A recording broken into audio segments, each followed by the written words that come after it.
Good evening and happy April 1st. Don't worry, we checked.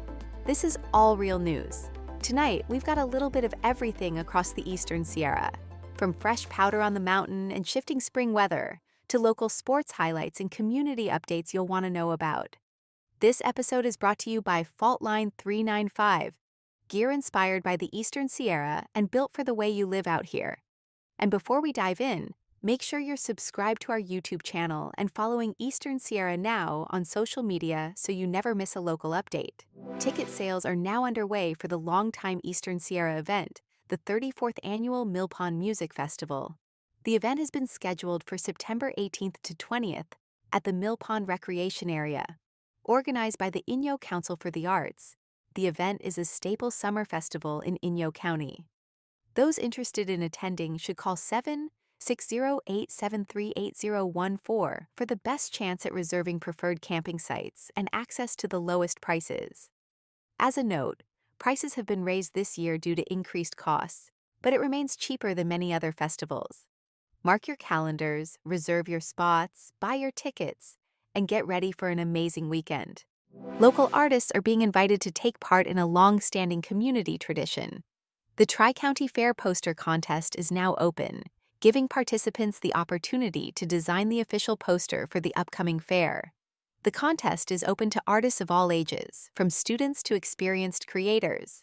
Organizers say the contest is a chance to showcase creativity and community pride, with this year's theme, 250 Years of Stars and Stripes, Luau Under the Pines. The contest will close to entries on April 24th, so be sure to enter the contest while you still can. In the Eastern Sierra, we live on the edge. Literally. And that's exactly where Fault Line 395 was born. This local clothing brand doesn't just make shirts and hoodies, they make statements. Inspired by the rugged beauty, cracked earth, and wild spirit of the Eastern Sierra, Fault Line 395 is what you wear when you want your outfit to say, yeah, I've summited something. Probably.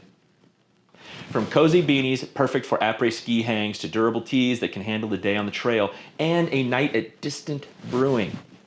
All in one. Every piece is designed right here in Mammoth. So if your wardrobe's been playing it safe, it's time to shake things up. Shop Fault Line 395, where local pride meets Fault Line style. Because looking good in the Sierra, well, it shouldn't require an aftershock. New numbers show strong visitation at one of the region's most well-known national parks. Death Valley National Park welcomed more than 1.32 million visitors in 2025, making it the park's fourth highest visitation year on record. The total comes despite challenges, including flash flooding that temporarily closed roads and popular sites, and a government shutdown affecting funding and park employees. Officials say visitation dipped during those closures, but increased travel during major holiday periods helped boost overall numbers for the year.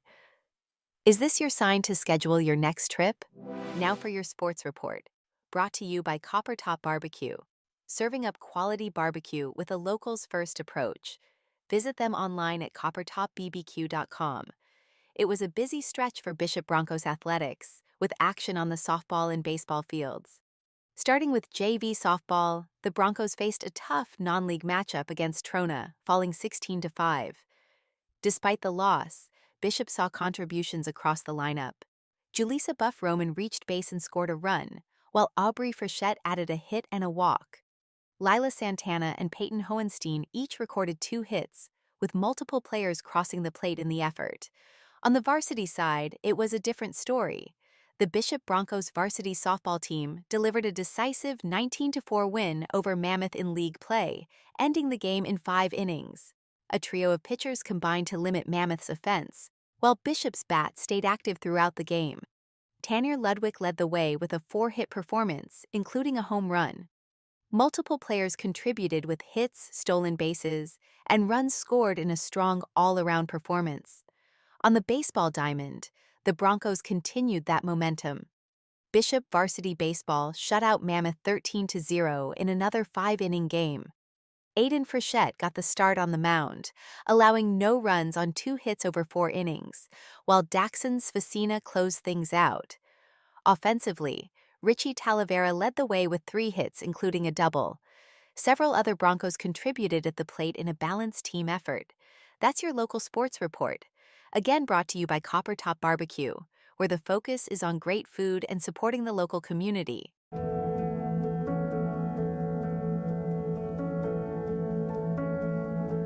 In many emergency departments in America, overcrowding is kind of the epidemic of the age. In our emergency department, we have very low door-to-doctor time, the time between when you show up as a patient to be seen to when you're actually going to be seen in person by a doctor, and that care is going to be delivered 99% of the time in a private room. So that allows privacy to the patient, it allows care to be delivered in a humane and respectful way. Our emergency medicine care is world-class. We have a phenomenal team. I'm so proud of the care that we provide at Northern Inyo and the community that we're caring for.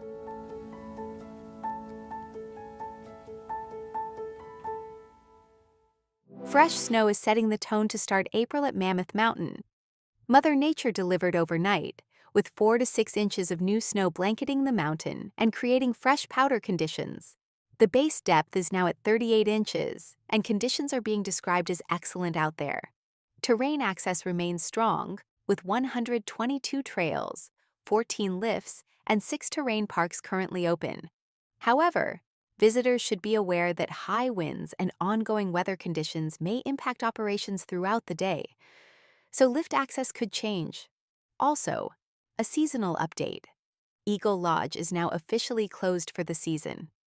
Overall, it's shaping up to be a great day on the mountain, with fresh snow and plenty of terrain available for those looking to get in some early April turns. Let's take a look at your midweek weather across the Eastern Sierra.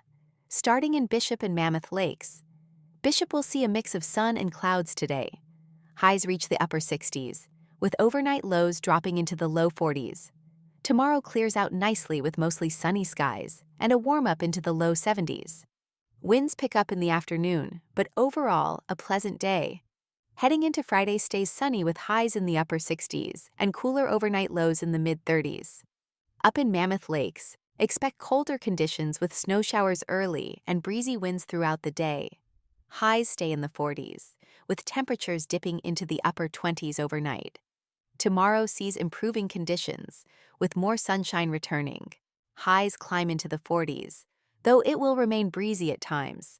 Friday continues that clearing trend with mostly sunny skies and highs again in the 50s. Great conditions heading into the weekend.